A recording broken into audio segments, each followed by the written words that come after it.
Alright, so on our first problem, I showed how to use regression on Desmos, but if I'm looking for this, like here's my x and here's my y value. So I could put it in for this one, so I get 8 equals c, e, don't know what k is, and t is like my x value. So I have k 0. Well, k to the 0 is 0, so I get 8 equals c times e to the 0, which is 1. So that gives me my c equals 8. So that's nice because now I can use this other point, knowing that c is equal to 8, and say 5 equals 8, e, looking for k, and my t is 9. So I have 5 equals 8 e to the 9k. Divide both sides by 8.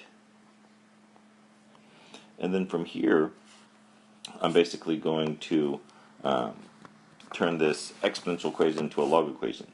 So I have log base e of 5/8 equals 9k. So log base e of over here equals my exponent. Again, whenever you're doing a log, you're solving for your exponent. So that's just natural log of 5/8.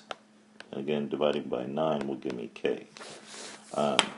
Hopefully, I'm just going to verify this on Desmos. When I do that, natural log of 5/8 divided by 9 gives me that value of negative 0.052222, which is what we saw earlier. So that was with the first problem.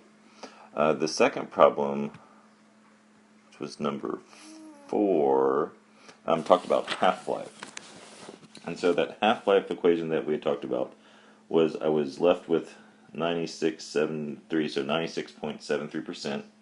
My initial amount was 100%, and it's 1/2 to the how many years it was, which in our case was 1, over the number of years for half-life. So this is done similarly. I divide both sides by 1, which is pretty easy.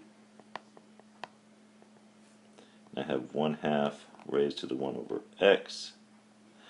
Solving for this, I would turn into a log base 1/2 of this 0.9673.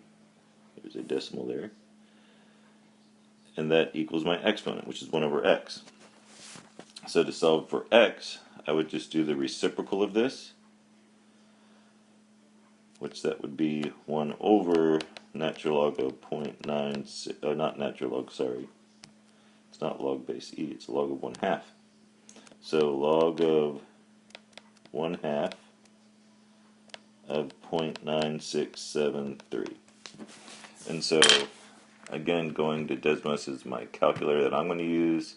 If I do log base 0.5 of 0.9673, and then I want to do the reciprocal of that.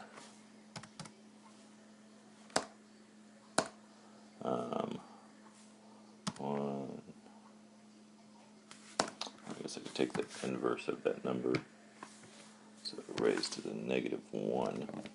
I get not what I needed to get.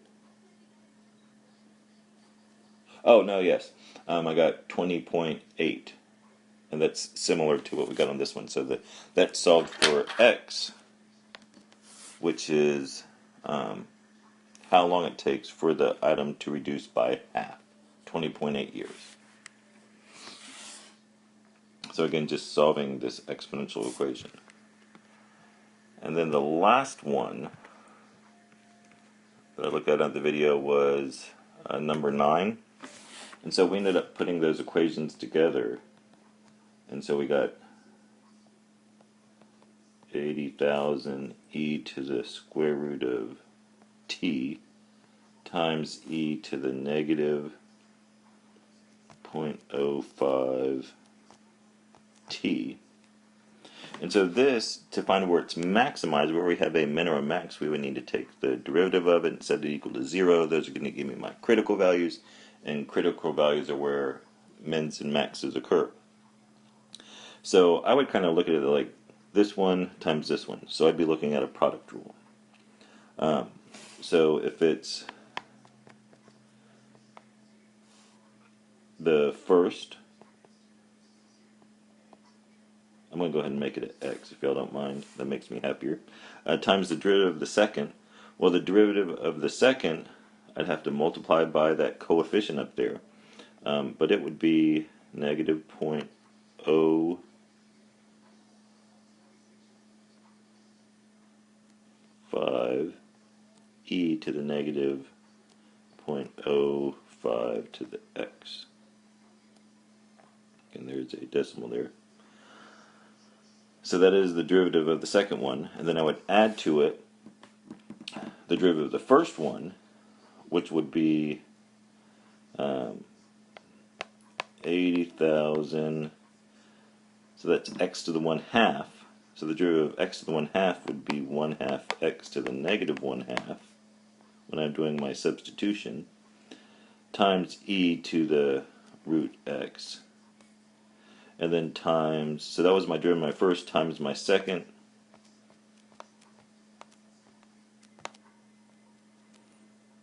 Again, there's a decimal there. So I took the first times the derivative of the second plus the derivative of the first times the second.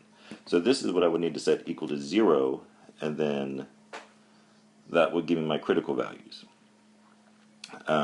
If we wanted to solve this by hand, looks like we could factor out a e to the root x, even a e to the root x and 80,000 and a e to the negative 0.05. So we factor some stuff out and then set each piece equal to 0.